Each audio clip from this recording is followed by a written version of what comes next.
So that's quite a build-up, eh?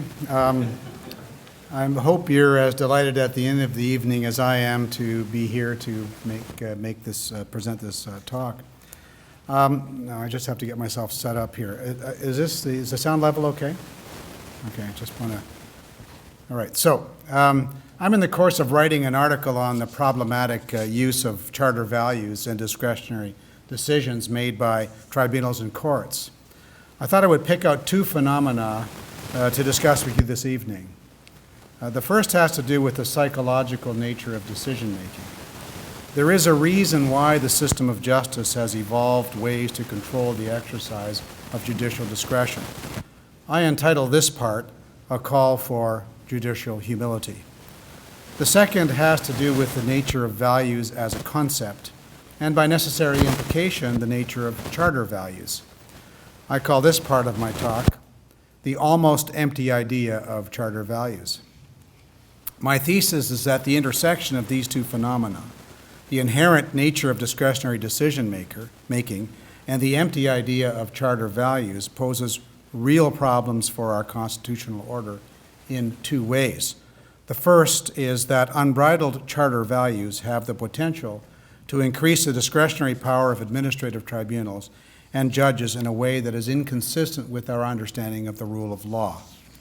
The second is in expanding the range of issues that are justiciable under the Charter well beyond the text of the Charter itself. So I begin with some groundwork and then move to the call for judicial humility and end with my idea, with the almost empty idea of charter values. So groundwork on the rule of law. The triumph of liberal democracy has been to subject the exercise of political power, on the one hand, to democratic institutions under the rubric of the supremacy of Parliament, and on the other hand, to the rule of law, which includes what I would call tempered judicial power. The Charter recognizes the rule of law in its preamble. The Supreme Court has described it as one of the four fundamental and organizing principles of the Constitution, and is a fundamental postulate of our constitutional structure. The Court picked out three elements. First, the rule of law provides that the law is supreme over the acts of both government and private persons. There is, in short, one law for all. No one is above the law. Second, the rule of law requires the creation and maintenance of an actual order of positive laws which preserves and embodies the more general principle of normative order. Third, the exercise of all public power must find its ultimate source in a legal rule. This is not, I would say, an exhaustive list of the rule's attributes. We have long accepted the existence of expert administrative tribunals appointed by legislatures to do specific tasks, something that Dicey, the first expressor of the rule of law in detail, deplored. Those bodies routinely exercise policy-making responsibilities and regulatory functions of a highly discretionary nature in an adjudicative context. The use of discretionary power is essential to good government. As the Supreme Court explained in Baker, the concept of discretion refers to decisions where the law does not dictate a specific outcome or where the decision maker is given a choice of options within a statutorily imposed set of boundaries. To be clear, I do not see filling in legislative gaps or interpreting legislation as the exercise of discretionary authority. Here, the decision maker must get it right in fidelity to the separation of powers. I see expert tribunals as a form of specialized courts, which are subject to the oversight of superior courts. The key issue in administrative law continues to be the extent to which superior courts should defer to the decisions of administrative tribunals in judicial review. With that brief overview of the rule of law, I now turn to the call for judicial humility. I've been a judge now for about 10 years, half as a trial judge and the other half on the Court of Appeal. Judges hold positions of power. We make decisions that have the force of law on those affected, usually only the immediate parties, but sometimes more broadly, when we find legislation to be unconstitutional or when we change a common law rule.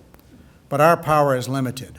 We are not roving dispensers of law or justice. If Dicey was suspicious of administrative tribunals, I am suspicious of judges, starting with myself. But so is the system of justice. Knowing from experience how seductive the exercise of power can be, the system of justice puts many constraints on judicial decision-making.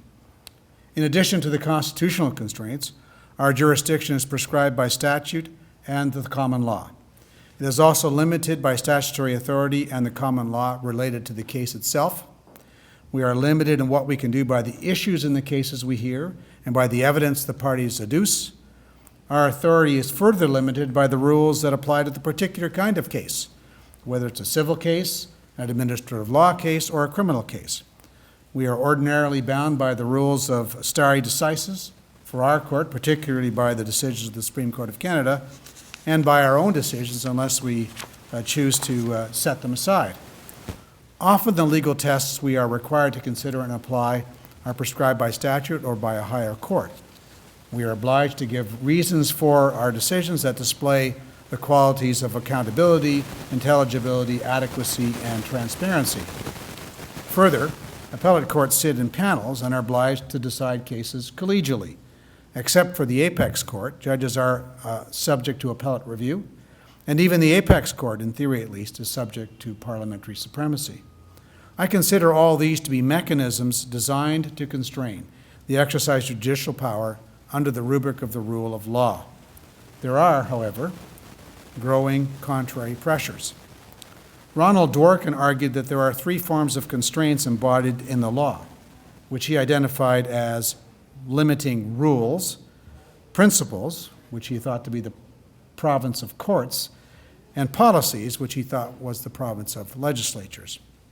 In his forthcoming book, my colleague Justice Robert Sharp argues persuasively that the tendency in Canada is to move away from binding rules and towards principles, both in common law and administrative law contexts. This puts more power in the hands of first instance decision makers. There's been an intersecting development in the jurisdiction of appellate courts.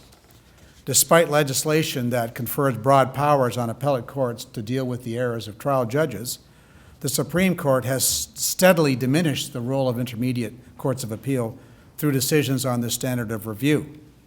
This has the effect of giving even more power to first instance decision makers who are increasingly insulated from review. Is this a good thing? Recent psychological research shows the need for constraints on judicial power.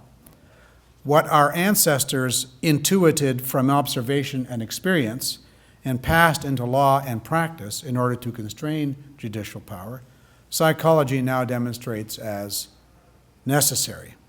Maybe we need rules more than we like to think. Let me talk to you a little bit about human cognition and judging.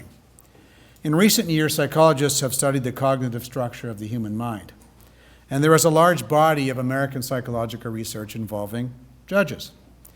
I'm going to lay some of it out for you because it bears on the identification and use of charter values in constitutional litigation, which in turn bears on the operation of the rule of law. Psychologists now posit two basic cognitive structures or mechanisms in the human mind. The first is known as System 1, straightforwardly enough. It is intuitive, relatively automatic, and responds quickly, your gut reaction. By contrast, System 2 involves deliberative thought. If a problem is too complex for System 1, System 2 takes over. But System 2 is energy intensive, and people try to minimize its use. Psychologist Daniel Kahneman asserts that System 2 is lazy. While it can do comparatively complex tasks, it seeks shortcuts wherever possible. In an influential article entitled "Blinking on the Bench: How Judges Decide Cases," the authors set out the psychological research, which shows that judges generally make intuitive decisions, but sometimes override their intuition with deliberation. They note the importance of deliberation in constraining the inevitable but often undesirable influence of intuition. In short, they propose that judges should use deliberation to check their intuition. The authors believe that deliberative decision-making is more likely than intuitive decision-making to lead to just outcomes. This conviction, obviously enough, is deeply rooted in our system of justice. What emerges is this: the idea in making decisions is to expand reliance on the deliberative function of System 2 as a check on the gut reaction of System 1. In other words, the idea is to suspend judgment and to use deliberative thought to assess the accuracy of one's intuitive understanding. What about justification? That is, the right reason for the decision. In a seminal 1929 article provocatively entitled "The Judgment Intuitive, the Function of the Hunch in Judicial Decision," Judge Joseph Hutchison said this about the experience of the judicial hunch. "I speak now of the judgment or decision, the solution itself, as opposed to the apologia for that decision. I speak of the judgment pronounced, as opposed to the rationalization by the judge on that pronouncement." So, from these words, neuropsychologist Jonathan Haidt extracts this idea: judgment and justification are two separate processes. Judgment comes first, based on educated intuition. Justification is undertaken next. The work of justification falls to System 2 because System 1 is basically inarticulate. It's a feeling. However, and this is the key point, Haidt and others argue that System 2 primarily functions to rationalize and explain the intuitive position reached by System 1. He says, reason is the press secretary of the passions or intuitions. Haidt draws the colorful image of System 2 cognition as a small and somewhat ineffectual rider perched on the back of a large, powerful, and rather smart elephant. He adds, the System 2 rider can try to steer the System 1 elephant, and if the elephant has no particular desire to go one way or the other, it may listen to the rider. But if it has its own desires, it's going to do what it wants to do. Haidt does not deny that people can change their minds as the result of deliberation. As judges sometimes say to each other, the intuitive conclusion won't write. What this means is that deliberative reason can find no path in reason to the outcome proposed by intuition, which therefore can't be justified. It must be changed because it was wrong. The deliberative thought that goes into crafting reasons imposes a substantial check on the overuse of intuition. However, Haidt asserts that reasoned judgment is rather rare. The idea in adjudicating is to improve the quality of decision-making by reducing the rarity of reasoned judgment. Why does Haidt say that reasoned judgment is rare? Here we enter the mysterious workings of the human mind, particularly the role of cognitive illusions or biases. The research shows that even though judges are experienced, well-trained, and highly motivated decision-makers, they are vulnerable to cognitive illusions. Time does not permit me to lay out all of them. I'm only going to make reference to several of the pertinent ones. First, consider the framing effect. Advocates try to frame the question for judicial determination in a way that aligns with what they believe to be the natural sympathies of the court. A case often turns on what is exactly the real issue in the case. The one who gets to define the question often wins. Recall the essential elements of the rhetoric that good advocates use: ethos, pathos, and logos. Ethos is about an advocate establishing credentials as a decent, trustworthy person who is also competent. Pathos is about the motivation, what should move and compel the outcome. It focuses on the sympathies of a particular matter. The third element is logos, and is intended to provide the chain of reasoning that gets to the result the advocate wants the court to reach. The advocate's instinct turns out to be right. The way the question is framed and the way in which the evidence is presented does affect the way the judge answers it. There is a reason why evidence in constitutional cases is increasingly presented in the form of stories and narratives. They are extremely affecting. Each of the cognitive illusions can be managed with some success, albeit with great effort. With respect to framings, justices must be aware of the possibility that the frame is being manipulated by the advocates. Not even the possibility, the certainty that it's being manipulated by the advocates. And judges should resist accepting a frame that is not reasonable or apposite to the circumstances. Related to the cognitive illusion of framing is a strategy of directing tribunal attention. Advocates strive to change the terms of the debate so as to win a case that cannot otherwise be won, because it is easier to redirect people's attention than it is to change their minds. This explains the old idea that an advocate will emphasize the facts if they are favorable, but emphasize the law if the facts are not, and resort to the equities if both the facts and the law fall short. That's where the emotion of the narrative bites particularly deeply. Emotional responses are the business of System 1. Since, however, System 2 is often an apologist for System 1, more a cheerleader than a critic, a real question arises as to the role emotions play in adjudicative decision-making. It is a fact that advocates do appeal to emotions, and decision-makers are routinely required to deal with those and suppress their emotional reactions.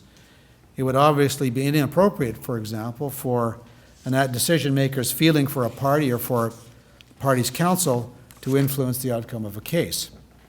However, the evidence is that judges, like most adults, do not easily convert their emotional reactions into orderly, rational responses.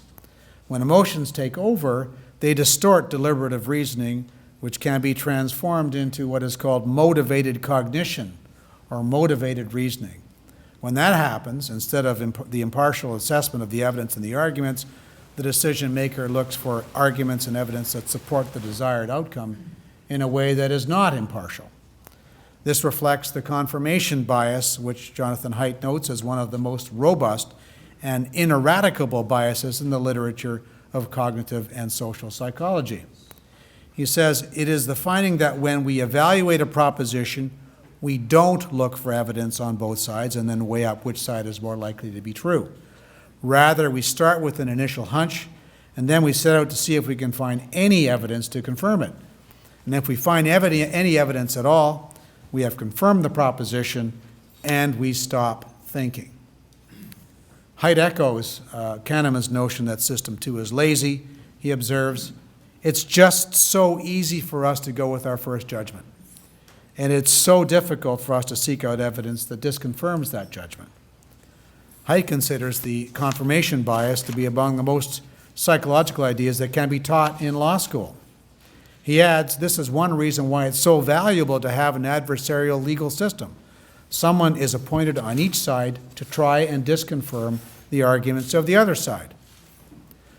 Anybody here learn about confirmation bias in law school? I didn't.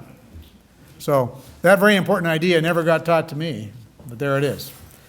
Result selective reasoning is the pejorative name for the kind of decision in which the evidence and arguments are marshaled by the judge in such a way as to reach the result that he or she favors, not to fairly reflect and fully evaluate the evidence and arguments on both sides of the case. That is built on the confirmation bias. In the reasoning process, judges must take account of both sides of the story, not just decide the way they intuitively favor. Motivated reasoning is especially problematic, but it is also detectable if judges are sufficiently introspective about the experience of deliberation. Being in that motivated reasoning mode should ring a judicial warning bell. So, the strategy for coping with cognitive illusions has a number of dimensions. Every effort must be made to suspend judgment and to induce a deliberative thought. In other words, after System 1 has flashed its intuitive answer, System 2 should be engaged to check it out without letting it take its own intuitive shortcuts. As I mentioned earlier, and I won't go over the elements again, the justice system has an intuitive understanding of these issues, as shown by the many constraints on judicial power. These features of the system, in which I would include justice system, which I would include tribunals, have evolved in order to encourage deliberative reasoning and to discourage over-reliance on intuition in making decisions. Given the nature of human cognition, discretionary decision-making should be approached with great caution. With that foray into the way our brains work and the implications for judicial decision-making, I now turn to charter values. My thesis is that the concept of charter values poses special challenges for disciplined judicial decision-making. So, the language of values. The use of values language is prevalent in our society, isn't it? People speak of Canadian values, European values, religious values of various stripes, and so on. What do we mean when we use the term values, which one commentator said has become our ethical byword? That's the question. What are charter values? Where do they come from? Is there anything to the notion that a charter value can give rise to new charter rights, whatever the text of the charter actually provides? Are they legion, as some say is the implication of the Supreme Court of Canada's decision in Doré? Lawrence Sawson and Mark Friedman extract an ostensibly benign list of charter values from the reported Supreme Court cases: liberty, human dignity, equality, autonomy, fairness, expressive freedom, and privacy. There are more charter values in the jurisprudence if you take the broad view. The Supreme Court has identified a list of cardinal values in Oakes, including respect for the inherent dignity of the human person, a commitment to social justice and equality, accommodation of a wide variety of beliefs, respect for cultural and group identity, and faith in social and political institutions, which enhance the participation of individuals and groups in society. The court later added autonomy, liberty, equality, and human dignity. One could find even more if I were to turn over the Quebec secession reference. The list of charter values is not closed. People argue that diversity and inclusion are charter values. No doubt there are many other possibilities. Now, Sawson and his co-author encouraged tribunals with discretionary powers to use recognized charter values, or potentially a novel value analogous to an existing charter value, they say, in decision-making. The problematic next move would be to deploy these charter values, even the novel ones, as though they had the same force as charter rights. Can this be the right approach? I think not. How has the court used charter values?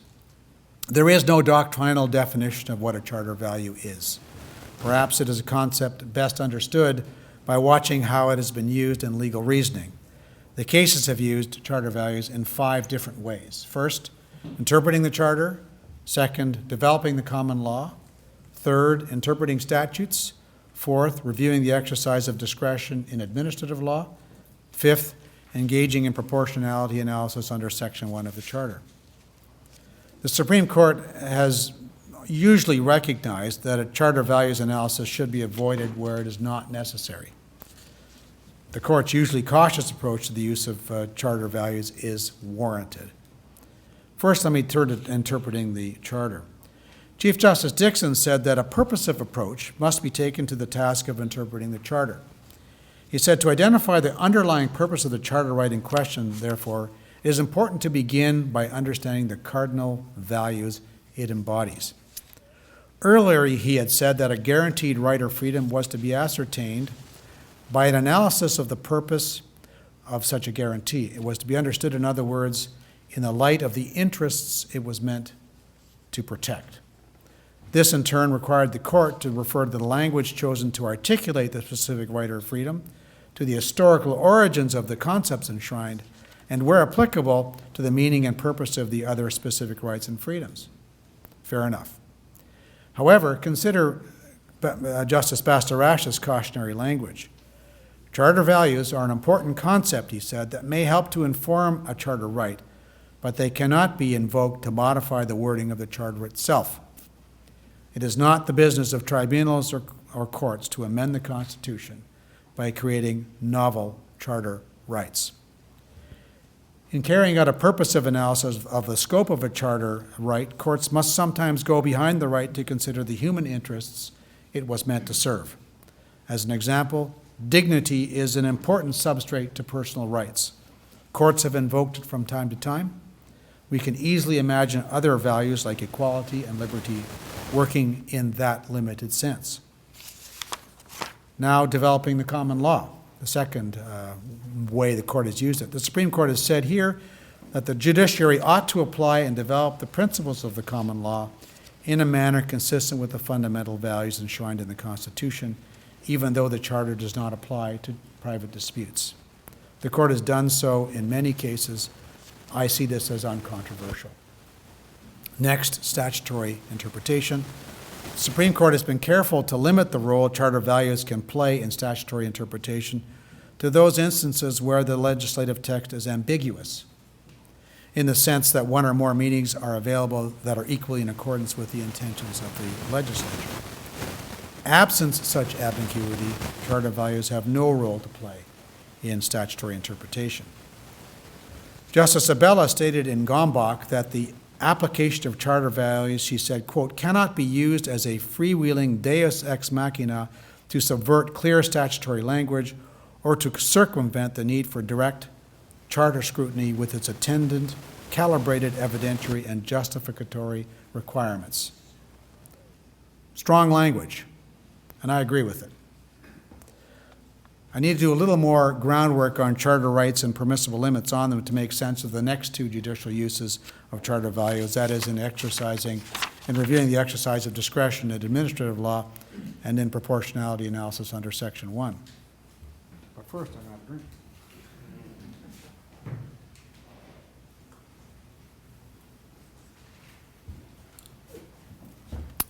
So some groundwork on Charter rights and permissible limits. The basics are settled law. The Charter expressly provides for certain individual rights, such as freedom of conscience and religion, security of the person, and from discrimination. If legislation or state action, such as a disciplinary decision of an official, a discretionary decision of an official, limits a claimant's expressed Charter right, the claimant is entitled to a remedy unless the state can show the limit is reasonable and is demonstrably justified in a free and democratic society under the test in Section 1 of the Charter. Where a Charter right is engaged, the process is formal. The claimant bears the burden of proving the limit, and the Crown or other state actor bears the burden of justifying the limit under the Section 1 proportionality analysis established in Oakes. The court must determine first whether the purpose of the law is pressing and substantial, and second, whether the means by which that purpose is advanced are proportionate. The proportionality analysis asks three questions. First, is a limit rationally connected to the purpose? Second, does a limit minimally impair the right? And third, is there proportionality between the deleterious and salutary effects of the law? With that brief background, lots of words, I apologize, probably like drinking from a fire hose, but anyway. With that background, I now return to the next judicial use of Charter values, and that is in reviewing the exercise of administrative discretion. So this is very complicated stuff, and I apologize in advance. Get your system 2 going. Reviewing courts must keep in mind two basic things in assessing the reasonableness of a tribunal's decision. The first is that the legislature has chosen to confer decision-making power in a particular area on a specialized tribunal, and that legislative choice must be respected. The second is that the right decision is sometimes not obvious, often not obvious, and the tribunal's expertise and field sensitivity in making the choice must also be respected. Reasonableness is the customary standard of deference shown to a tribunal. If a tribunal's decision is reasonable, it will not be quashed. In other words, it will only be quashed if it is determined by the court to be unreasonable. So, with that basic understanding of the min law, that's one course you won't have to take now, right? How does the Charter factor into administrative decision-making? Discretionary decision-makers are obliged to take the Charter into account. In Slate, the Supreme Court created a staged structure for relating the Charter to a tribunal's tasks, but that structure did not make practical sense in situations where tribunals heard all of the evidence and all of the argument together. Didn't work. Then came Doré. At issue was whether the Barreau du Québec had violated Doré's freedom of expression under Section 2B of the Charter by penalizing him for criticizing a Superior Court judge. The Quebec Court of Appeal applied the Oakes analysis under Section 1 of the Charter and upheld the penalty. The Supreme Court dismissed Dore's appeal, but took a different approach. Justice Abella stated that the administrative law framework and the Oakes test could be reconciled in the proportionality calculus. In reviewing an administrative tribunal decision that implicates or engages a charter values, a court should move to the proportionality analysis and should not undertake the more rigorous charter analysis. She explained that in applying charter values in the exercise of statutory discretion, an administrative decision-maker balances the charter values with the statutory objectives. This is a two-step process in which the decision-maker should first consider the statutory objectives. Second, the decision-maker should ask how the charter value at issue will best be protected in view of the statutory objectives. The reviewing court, she said, must give a margin of appreciation or deference to the administrative and legislative bodies in balancing charter values against these broader objectives.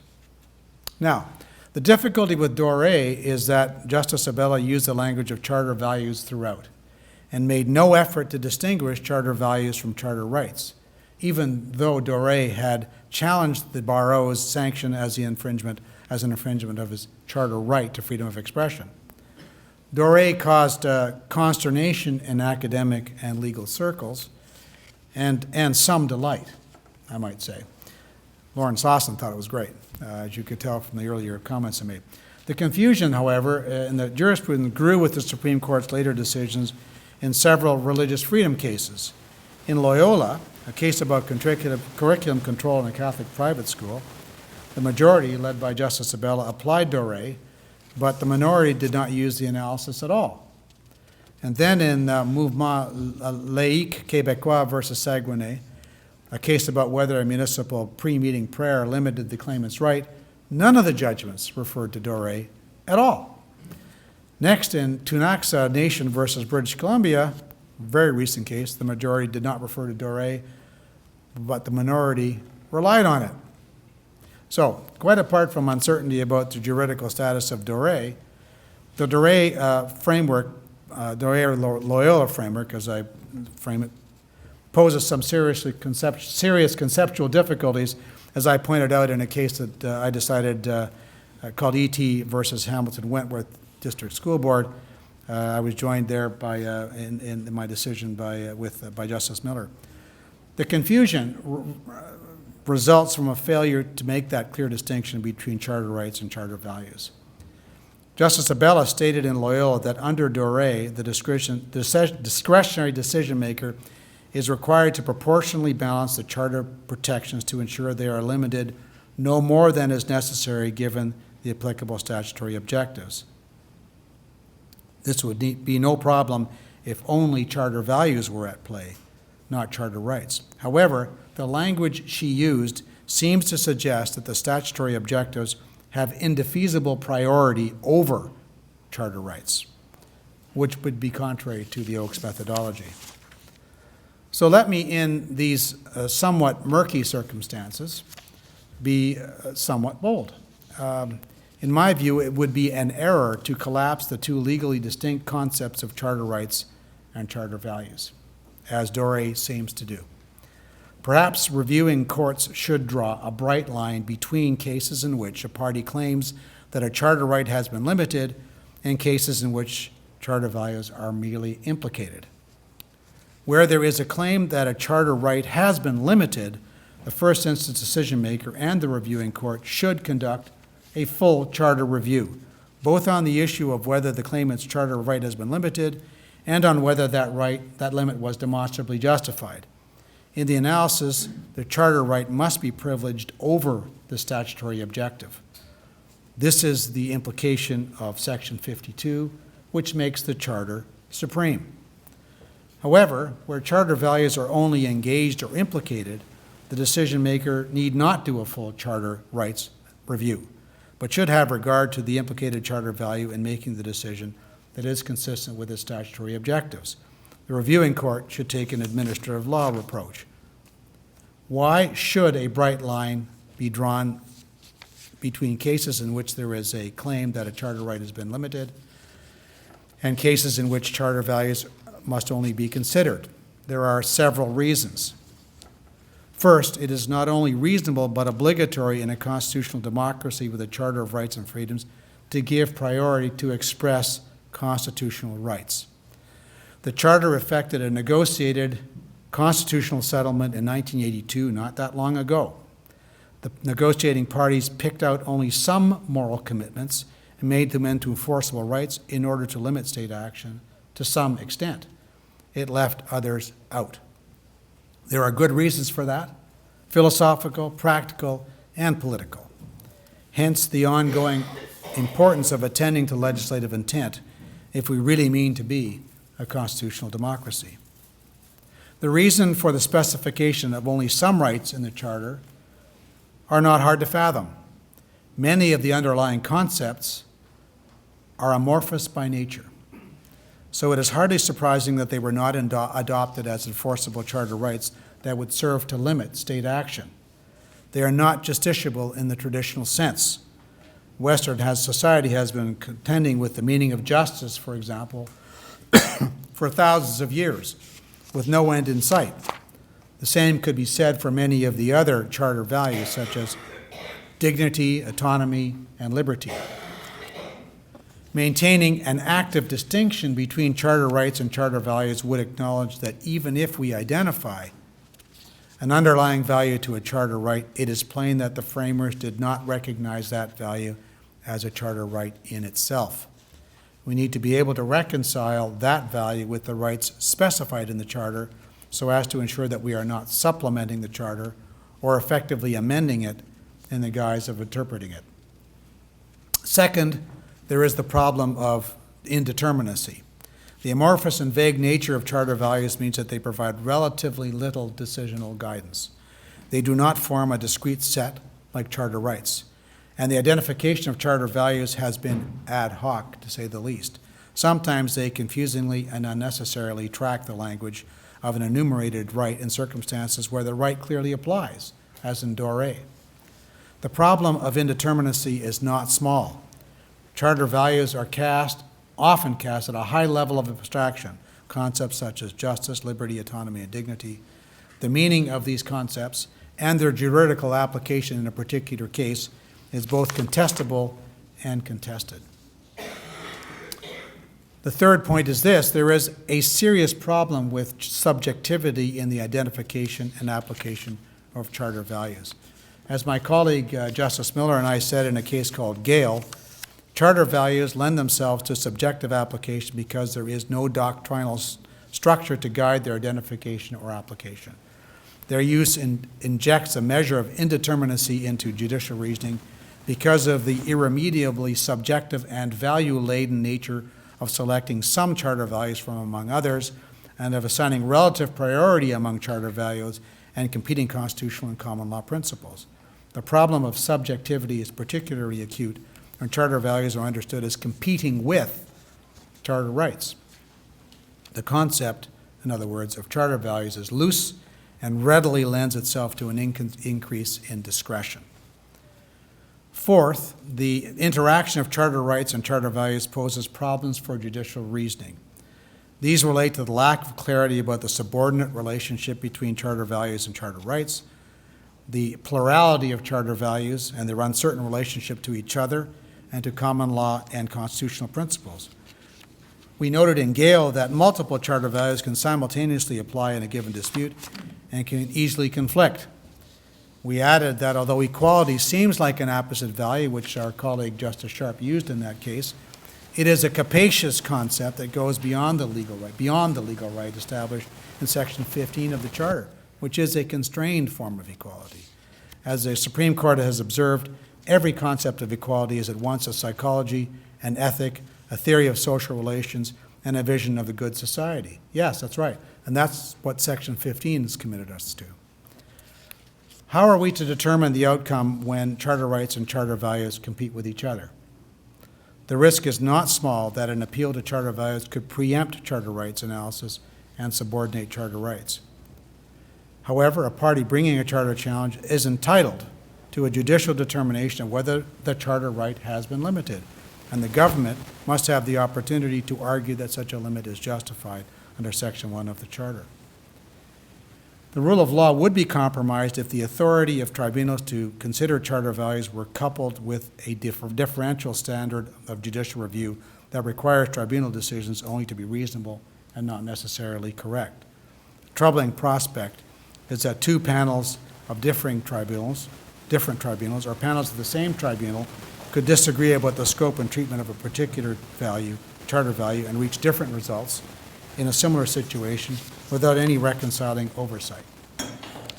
The majority of the Supreme Court in Saguenay did not think this was desirable and applied a standard of correctness to the question of law concerning the scope of the state's duty of neutrality that flows from freedom of religion. Justice Gascon explained, "I find that the importance of this question to the legal system is its broad and general scope and the need to decide it on a uniform and consistent manner are undeniable." Justice Abella alone would have reviewed on the reasonableness standard. This is now the active debate. So, what is the problem with charter values? The problem is conceptual. The idea of charter values on close examination is an almost empty idea. Listen to a point made by the pragmatist philosopher John Dewey in 1923, long before the use of this word, value, became prevalent. This is what he said. Speaking literally, there are no such things as values. There are things, all sorts of things, having the unique, the experienced, but undefinable quality of value. Values in the plural, or a value in the singular, is merely a convenient abbreviation for an object, event, situation, or race, R-E-S, possessing the quality. Discussion of the theory of values and goods, whether moral or aesthetic, manifests a tendency to forget the concrete things to which the value quality is attached. Thus it is said that liking constitutes values. Note from this that the term value is not primary, it is derivative. It is a second-order concept. The value of a thing derives from the thing itself, whether it is an object or concept, even though it is possible to consider value in the abstract as a quality. Note also that the term value has a vaguely positive connotation, doesn't it? Something that has value is valuable and worth valuing and worth wanting. That positive connotation, however, smuggles in an emotive quality that has some vague but real influence on reasoning. As with most language in active use, the meaning of the term values has been morphing over time. You might join with Canadian philosopher George Grant in deploring the way in which the term values has displaced earlier and much more precise moral language like good, virtues, principles, and beliefs. However, I would argue that, paradoxically, the term values seems to be absorbing some of the moral content of the terms it displaced. In general usage, values are understood to be matters of subjective opinion on which people can differ. But some, perhaps increasingly many, values do make moral claims that impose constraints on behavior and on thinking. In short, some values are actually considered to be correct opinions that people must be constrained by, if not compelled, to adopt.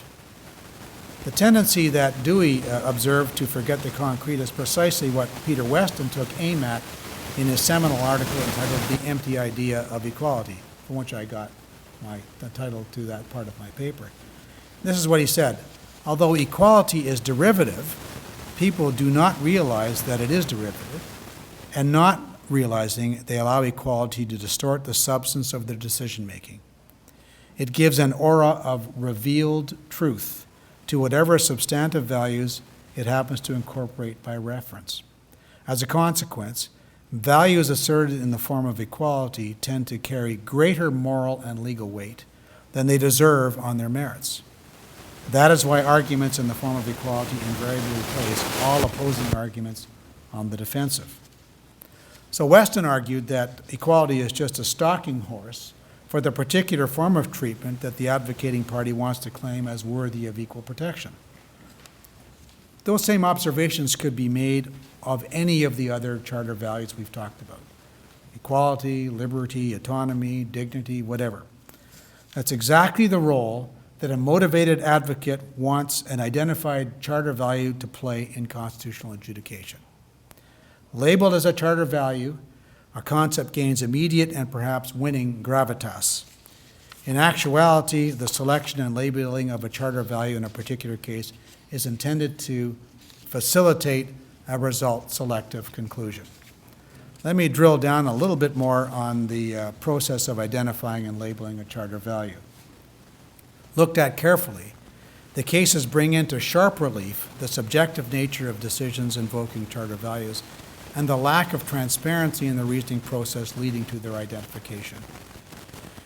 Invariably, the concept is being used to identify a particular moral commitment that the sponsor asserts is desirable and should accordingly be given some constitutional weight. But there is never an explanation as to why that is. It is simply declared as self-evidently good.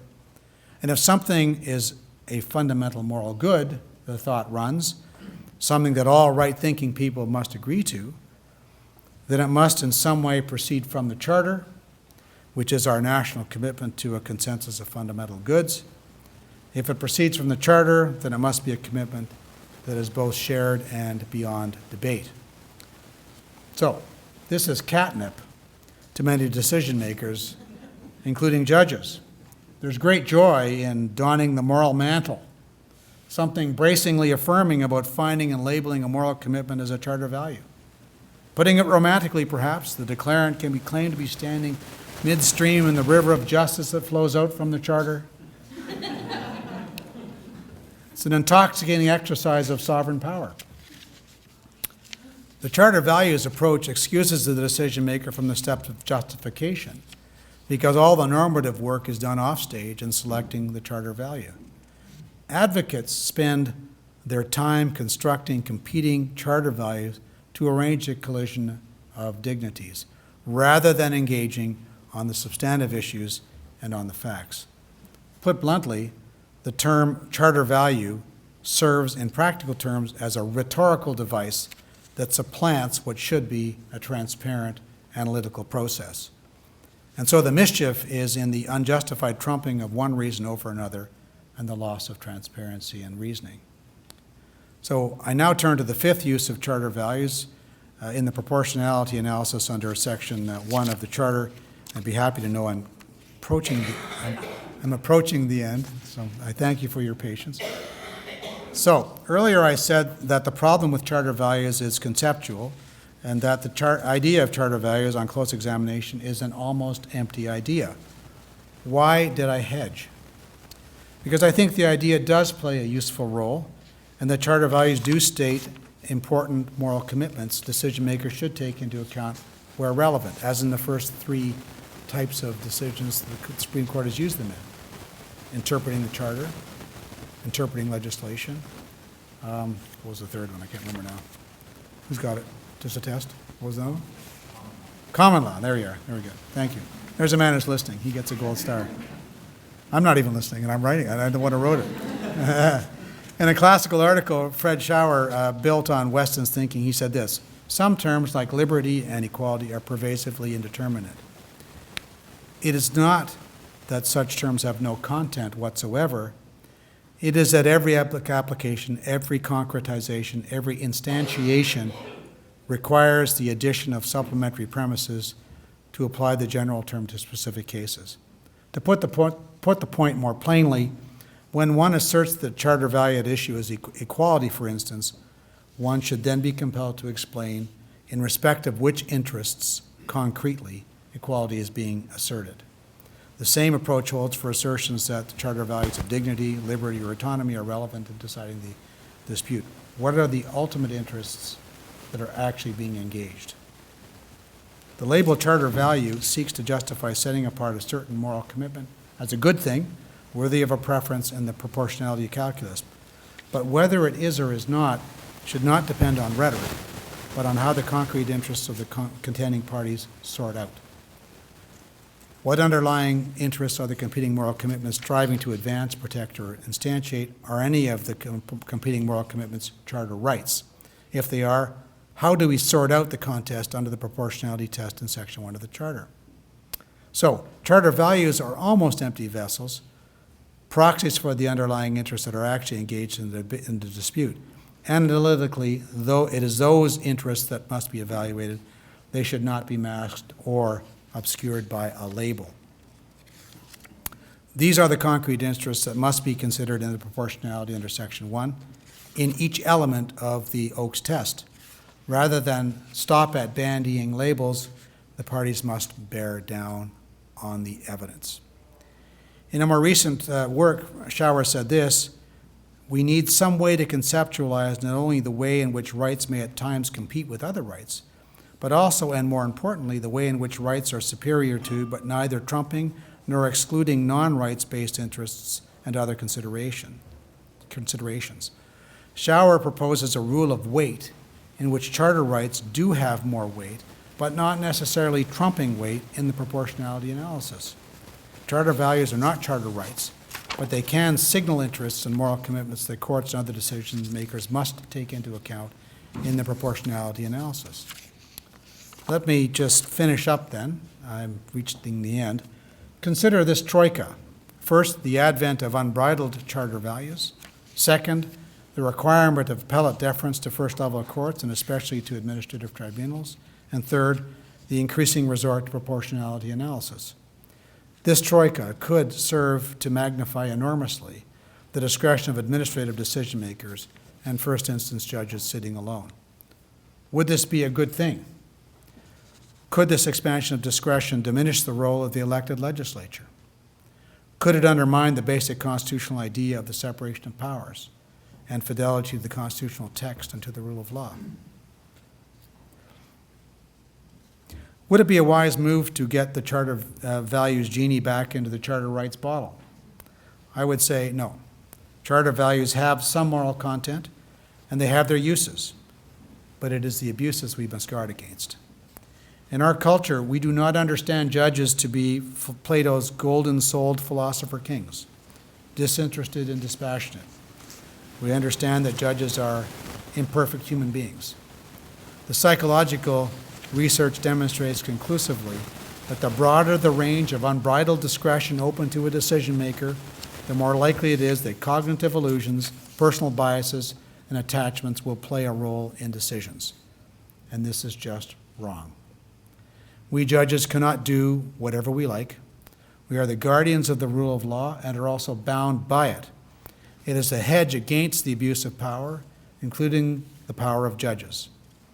The system of justice rightly expects we judges to honor the oaths, our oaths, and to do the right thing for the right reason in the right way according to law. But we need the support of the rule of law and all of the mundane elements I laid out earlier to keep us on the right track and off the wrong track of embedding in law our subjective moral commitments. Justice Abella rightly asserted in Gombach that the application of charter values, quote, cannot be used as a freewheeling deus ex machina to subvert clear statutory language or to circumvent the need for direct charter scrutiny with its attendant calibrated evidentiary and justificatory requirements. Just so. Thank you very much for your attention.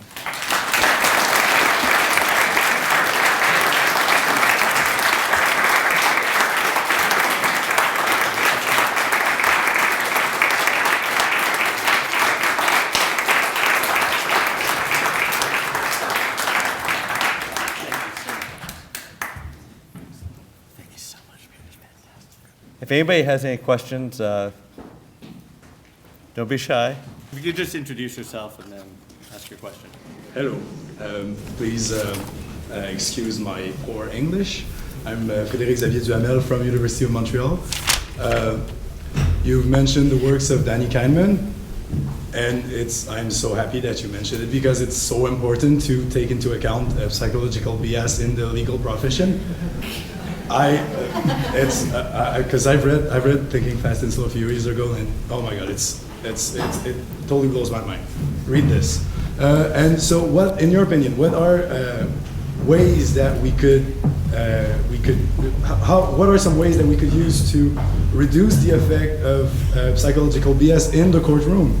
Because, like, you'll probably know about the halo effect, the confirmation BS, other than the principle that we have a legal battle or confrontation.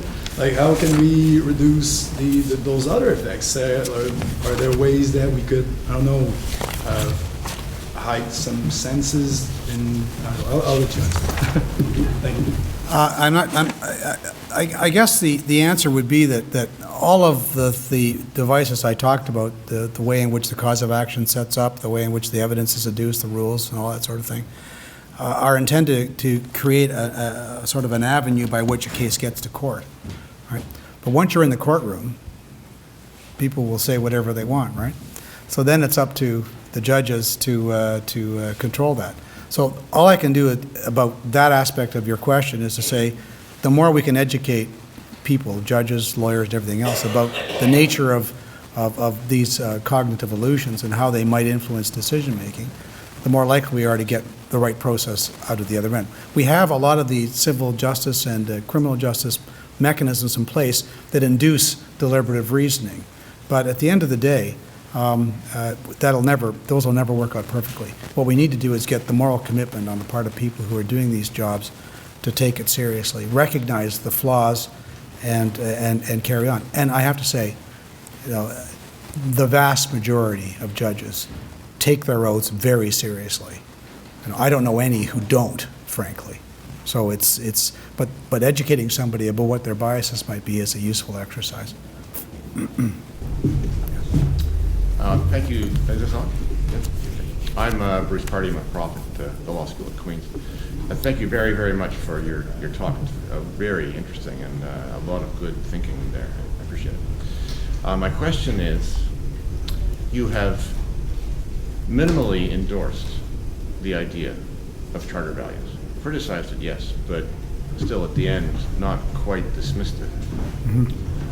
What do you say to those people who suggest that, well, whatever charter values you were referring to, and you listed a long list of candidates, whatever those are, they must necessarily be made up out of thin air because those words are actually not in the charter. So in the same way that a court goes looking for unwritten constitutional principles, this sounds like a search for unwritten charter principles, which seems odd since the charter is a written document.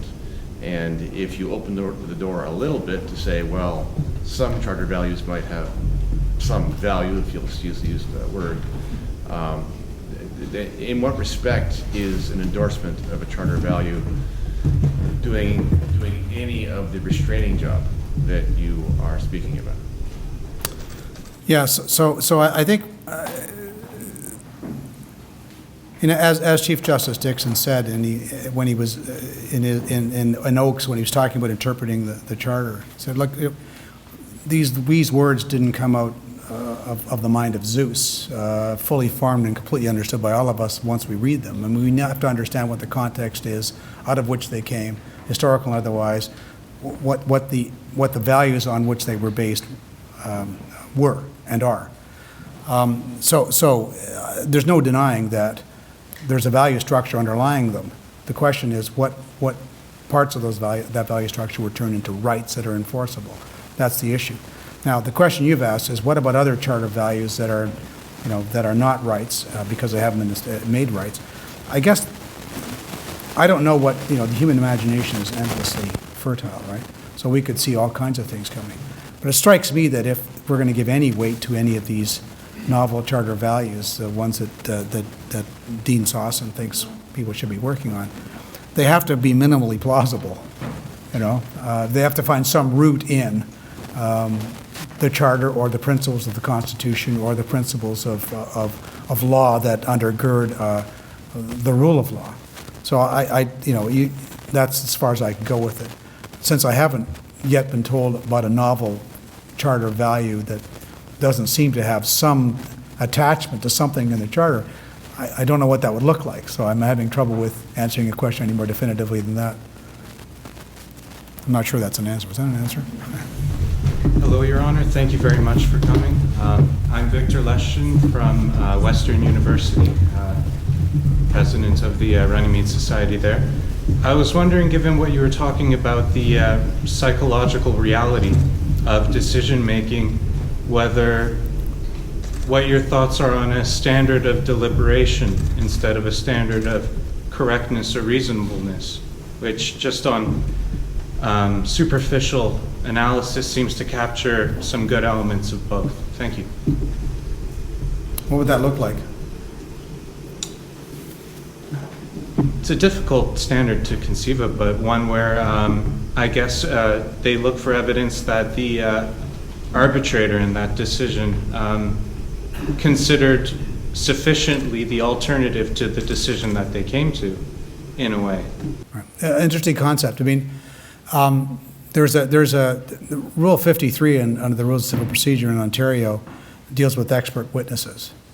And it's very interesting because it has a requirement on an expert witness to deal with the hypotheses that witness puts forward as accounting for a particular phenomenon, what caused the accident, what caused the injury, whatever it was.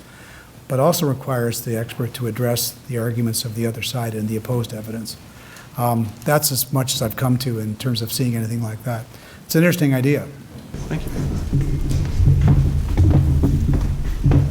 So I have a law professor who chooses to inoculate the criticism of charter values by saying that, well, polling shows that the vast majority of Canadians are actually in favor of the judiciary making these sorts of decisions and don't have an issue with it. And I'm just wondering what your response to that sort of idea would be.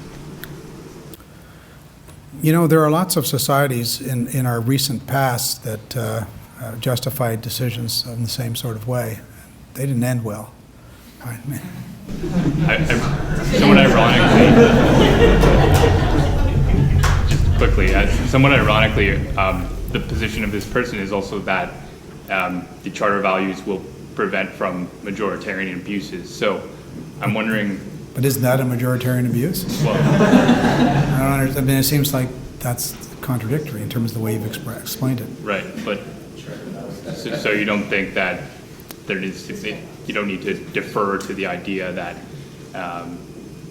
this is something that I guess people are in favor of generally. Well, I guess in a constitutional democracy, if people are in favor of something, they should vote for a political party that actually wants to pass legislation that instantiates the things they want. That legislation should have to pass muster under the Charter of Rights and Freedoms and under our constitutional law. If it doesn't, it should be struck down. That's the deal we made. You know, we don't ask the Toronto Star through polling whether some legislation should come in or not. We actually require somebody to do the work, do the design, pass the law, subject that law to appropriate scrutiny. That's what it's like to live in a constitutional democracy governed by the rule of law.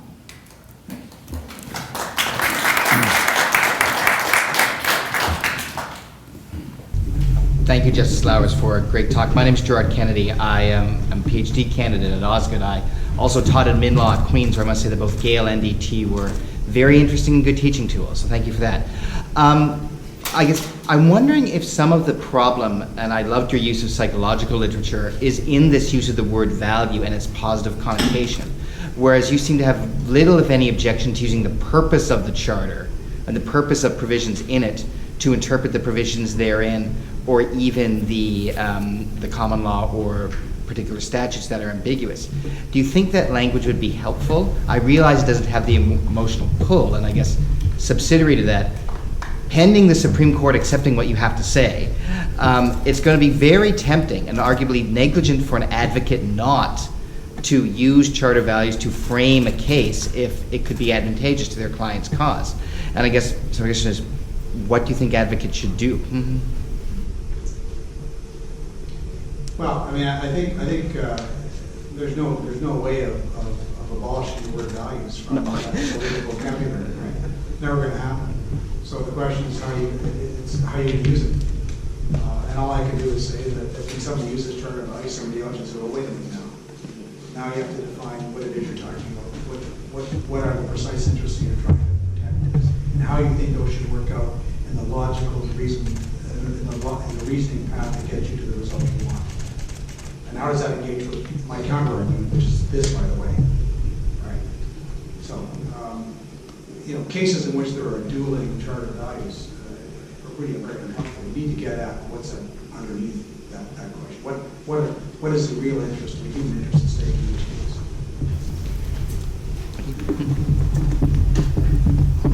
Hi, Justice Lauwers. Jesse Hargery, student at McGill. I guess my question is, I'd like to get you to comment. You might not be able to comment, but I'd like to get you to comment on the Trinity Western case. And obviously, I'm not going to comment on that. I figured you were going to say that. All right. Maybe next time. Maybe after we get the Supreme Court ruling. Okay. Thank you. That didn't take long. Justice, everyone, Ryan Alford, Lakehead University. Very glad to hear your statements about the seriousness of the judicial oath. And I think it's really important that we all realize that despite what we might hear, that's the experience of most people who've had any contact with the judicial system is that justices do, in fact, take that incredibly seriously. Given that that's the case, I'm wondering about the particular dangers in justices slipping between System 1 reasoning and from System 2 back into System 1, and the power of the values language around charter values in creating that imperceptible slippage between the two systems. And I'm wondering if you have any thoughts about how one can best remain vigilant about the possibility that that language might induce someone to, without realizing, slip into that use of System 2 to rationalize what someone has already reached with System 1. Yeah, so the normal rhetorical rules that advocates use are designed to engage that, right? They're built on the notion of the pathos is part of it. I mean, I spent years arguing cases too, and you want to take the Goldilocks approach, right? You don't want to be too heavy on the emotional stuff, because then everyone sits back and the judge knows right away what you're trying to do. But if you don't do anything about the emotional side of it, then the judge wonders what the case is about, right? Why should anybody care? So you have to take the Goldilocks approach to the human interest and to the emotional side of it. There's no doubt about it. It plays a role in decision making. It can't not play a role for human beings. What you need to do is be aware of it. And all I can do is say that, when I read these articles on judicial psychology, for some reason I don't understand American requirements for university publications, but every one of these articles is 80 pages long. And I read a lot of them. That's a lot of reading. Fair amount of recycling in there, I should tell you, but it's a fair amount of reading. But I was surprised by them. I really was. I read Kahneman's book, which was interesting to me, but then I went and I got into the psychological reasoning in the judging cases. It was very interesting. Judges need to know about that. They need to know when they're being played, right? And they need to know when they're playing themselves, because they can be playing themselves and not even be conscious of it. So that's the notion is to call you to your oath, to call you to remember that you are governed by the rule of law, that you're supposed to make decisions in accordance with the rule of law. And you have to be careful about all of the extraneous influences that may be driving you in one direction, including your emotional sympathy for a case. I mean, the problem with emotions is you can't really stop them, right? So all you can do, and this is what I say when I teach decision making to tribunals, which I do, so you have to let the emotions come at you and wash over you.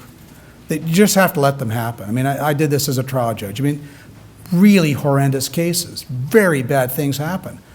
What you have to do is let them wash over you, breathe for a second, and turn back to the task. There's no other way to do it. What you can't do is really suppress it. You just can't, because it'll kill you. You just have to let it wash through you and then turn back to it and do the job that your oath requires you to do.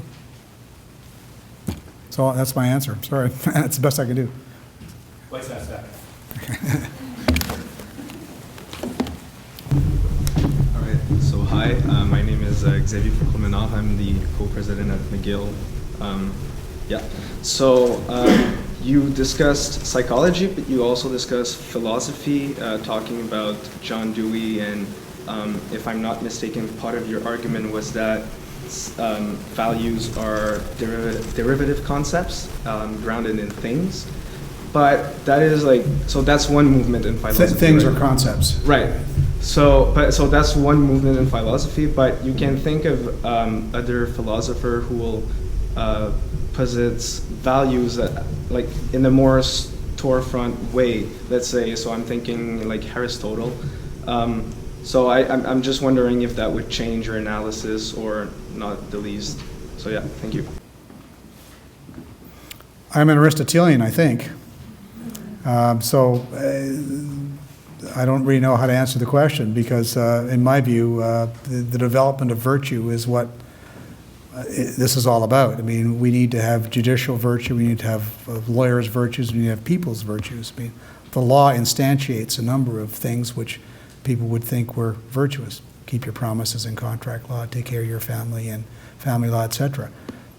I'm not sure that there's a real fight in any of that. The law does value those virtues because it instantiates them in the law.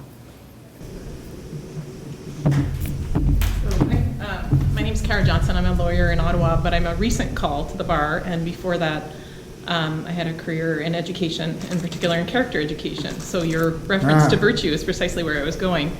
When we're talking about System 1 and System 2 in psychology, perhaps what we're not addressing outright is the will and its commitment to both the rest, the application of prudence, which is why you need a human being sitting in the judge's chair and not just a rule applied somehow mechanically.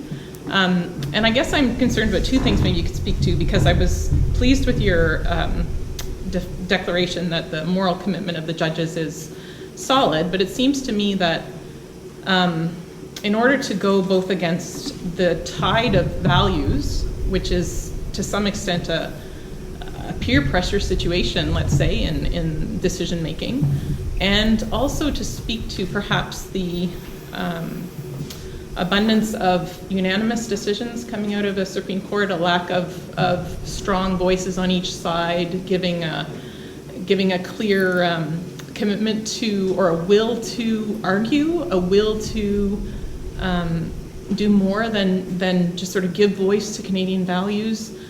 Do you think that this is something to think about, especially in light of a generation that perhaps isn't being educated in this mediating influence of the will before System 1 even is calling upon the assistance of System 2? Sorry, it's not very clear, but I think without talking about the will specifically and the role of a judge as a prudent man, there's a gap here somehow that maybe that psychological analysis isn't bringing in. Yeah, so you're asking about virtues education, and I think clearly we need to do better in terms of educating people in the virtues. We've lost that degree of moral language in our culture, or we're losing it, and we do that at our peril.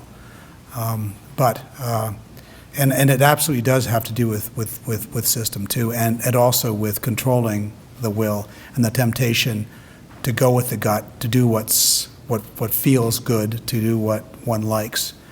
It's kind of addictive. It's kind of an addictive exercise, isn't it? And we have to learn how to resist it. I don't think we've learned in the craziness of the world how to translate, traditional virtues education into something that is useful in our modern world. It is a really serious task for the education system. Law school in particular? Law school gets kids way too late. If you haven't developed a significant degree of moral virtue by the time you get to law school, nothing short of a conversion experience is going to make it happen, and those are very rare. So I actually think that it's too late by law school. You can't, a fraudster is a fraudster, and the moral commitment to truth and justice is something that has to be inculcated much earlier in life than law school. Good.